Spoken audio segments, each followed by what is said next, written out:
Vamos a ver el examen de entrenamiento para el nivel API 2 en lo que corresponde a los temas de equipo.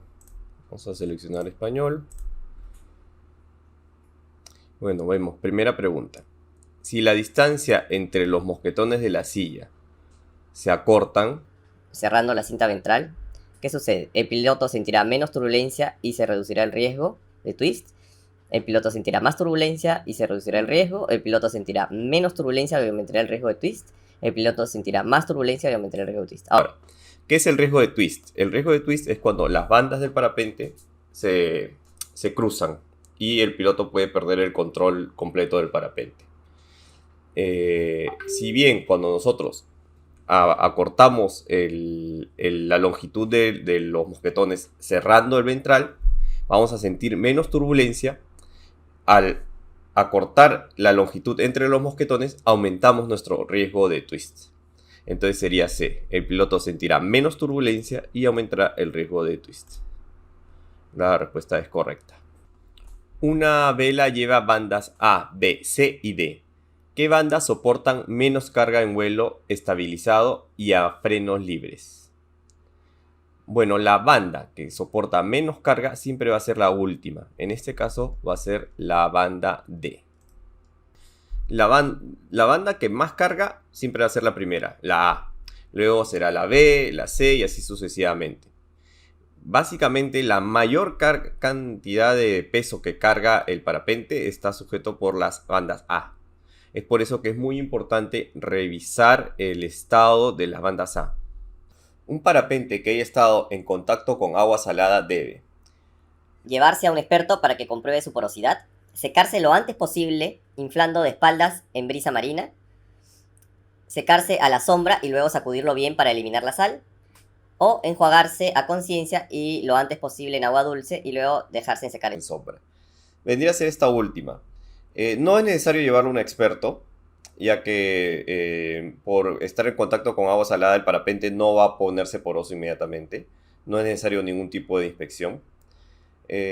Tampoco debe secarse la vela inmediatamente, porque si no las partículas de sal se van a quedar capturadas en la tela del parapente y en las líneas, lo cual va a deteriorarlo en corto plazo. Tampoco se debe secar en la sombra, porque igualmente las partículas de sal van a quedarse entre el tejido, así que así se sacuda, no va a salir la sal. La respuesta es enjuagarlo con agua dulce y luego dejarse secar en la sombra.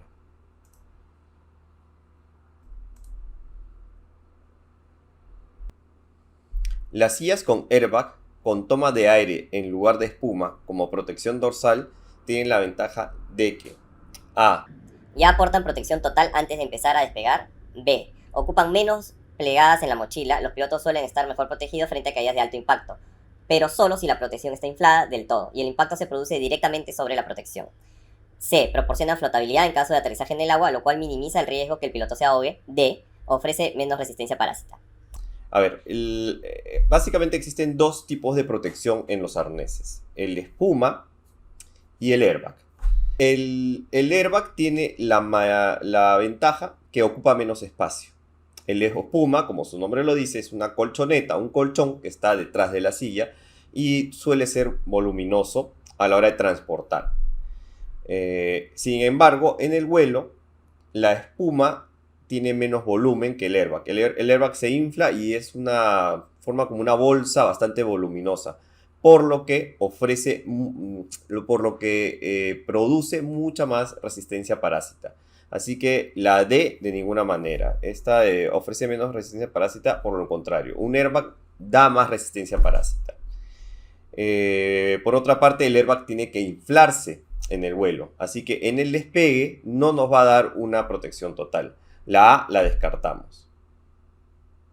La C, que si proporciona flotabilidad en el agua, en lo absoluto. El airbag se llena de agua y al contrario podría hacer que nos hundamos. La protección que sí da cierta protección, cierta flotabilidad en el agua es la espuma, la colchoneta. Esa sí tiende a flotar. Pero hay técnicas para poder usar esa flotabilidad. Porque si nosotros caemos al agua con la protección que está en nuestras espaldas, lo que va a hacer es hundir nuestra cabeza en el agua. Hay que poner la parte trasera del parapente hacia nuestro pecho para poder usar la de flotación.